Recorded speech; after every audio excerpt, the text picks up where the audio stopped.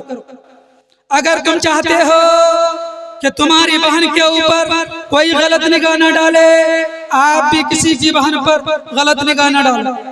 اگر آپ چاہتے ہو کہ آپ کی ماں کے اوپر کوئی غلط نگاہ نہ ڈالے تو آپ بھی کسی کی ماں کے اوپر غلط نگاہ ڈالنا چھوڑ دو۔ اور آپ سے گزارش ہے، آپ کے حالات آپ کے سامنے میں ہیں، آپ بچوں کے اوپر ظلم کرنا چھوڑ دو۔ اس لیے کہ جب کوئی شادی شدہ بچی کو لے کر بھاگ جاتے ہو، 4 بچے ان کے ہوتے ہیں، تو یا تو وہ بچے باپ کے پاس ہوں گے یا تو وہ بچے ماں کے پاس ہوں گے، دونوں کے پاس تو نہیں نہ ہوں گے کہ دونوں کے پاس ہوں گے۔ یا تو ماں کی محبت ملے گی تو باپ کی تربیت سے وہ بچہ خالی ہو جائے گا، اور اگر باپ کے پاس وہ بچے رہیں گے تو ماں کی تربیت سے وہ بچے محروم ہو جائیں گے، ماں کی گود سے محروم ہو جائیں گے۔ آپ کے غلط قدم کی وجہ سے یہ ہمارے بچے بے یار و مددگار ہو جائیں گے۔ ماں کا ممتا مت چھینو، باپ کی تربیت مت چھینو۔ اور میرے نوجوانوں، کبھی بھی اگر آپ کسی کو فون کرنے کے لیے اگر تم موبائل کو اٹھاؤ تو پہلے 10 بار یہ سوچ لینا کہ آج میں کسی لڑکی کے اوپر غلط نگاہ ڈال رہا ہوں تو جیسا کرو گے ویسا بھرو گے۔ آج میں اس مجمع سے یہ کہہ کر جاتا ہوں، جو آدمی ایسا کرے گا ایک نہ ایک دن وہ اس مصیبت میں مبتلا ہوگا۔ اللہ رب العزت اس ادارے کو قبول فرمائے، ہمارے نوجوانوں کی جوانی کو قبول فرمائے۔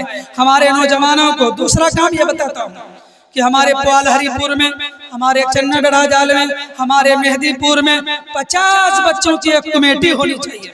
50 بچوں، اس میں ایک صدر ہو، ایک سیکریٹری ہو، کوئی اس میں خازن ہو جائے اور مکمل اپنے سماج کی خبرگیری کرے، مہینے میں ایک مرتبہ میٹنگ کرے اور حالات کا جائزہ لے۔ میرا کون بھائی غلط راستے پر ہے، میری کون بہن غلط راستے پر ہے، ان کے پاس وفد بنا کر جائے، ان کے پاس تنہائی میں جائے اور اس کو سمجھائے اور اس کو بجھائے۔ اس کی بنیاد پر ہمارا بھائی ضرور سمجھے گا، ضرور سمجھے گا، میری بہن ضرور سمجھے گی۔ یہ کام آپ لوگ کریں گے، انشاءاللہ کریں گے۔ باقی تجاویز آپ کے درمیان پیش کرنے کے لیے ہمارے بڑے قاضی شریعت قاضی محمد وسیع احمد صاحب قاسمی، قاضی شریعت دارالقضاء امارت شریعہ بہار، اڈیشہ، جھارکھنڈ، مغربی بنگال، جو آل انڈیا مسلم پرسنل لا بورڈ کے ممبر بھی ہوتے ہیں، اور ملک کے کونے کونے پر حضرت کا سفر ہوتا ہے۔ ابھی 16 دن کے سفر سے 1 فروری سے لے کر سفر میں ہیں، اور آج 16 فروری کو آپ کے درمیان میں آئے ہیں۔ اور حضرت اسی اسٹیج سے جہاں جہاں گئے وہ وہیں پر بیٹھ کر فائلوں کی کیسوں کے فائلوں کو ساتھ میں لے کر گئے اور بیٹھ کر انہوں نے فیصلہ کیا ہے، قلم چلاتے رہے ہیں۔ اور جب آواز لگائی گئی ہے تو منبر خطابت میں آ کر کے، کرسی خطابت میں آ کر کے ملت کو پیغام دیا ہے۔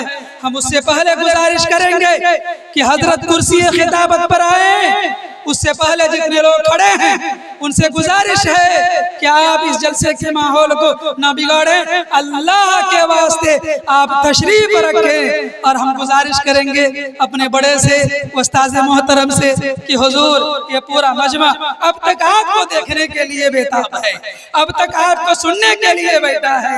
نیند جیسی محبوب چیز کی قربانی دے کر یہ قوم بیٹھی ہے، یہ پوری جماعت بیٹھی ہے، اور ایک بڑی جماعت ہے جو ماؤں کی اور بہنوں کی الحمدللہ یہ پروگرام مثالی پروگرام ہے، عورتوں کا معقول نظم ہے جس میں ذرہ برابر کسی طرح کی افراتفری کا ماحول نہیں ہے۔ میں حضرت والا سے دست بستہ عرض کروں گا کہ حضرت والا آئیں اور اپنے ناصحانہ کلمات سے اور تجاویز سے ہمارے اس ہری پور کے علاقے کے لوگوں کے درمیان آپ ان کو مستفید فرمائیں۔ بس یہ ہے کہ آپ یہ کہیں کہ جناب قاضی شریعت صاحب فیصلہ آپ کا ہوگا، ماننے کی ذمہ داری ہماری ہوگی۔ کہیے، بولیے، قاضی شریعت جو فیصلہ کریں گے آپ لوگ سب پہ مانیں گے انشاءاللہ؟ ہاتھ اٹھا کر کہیے، سب کوئی مانیں گے۔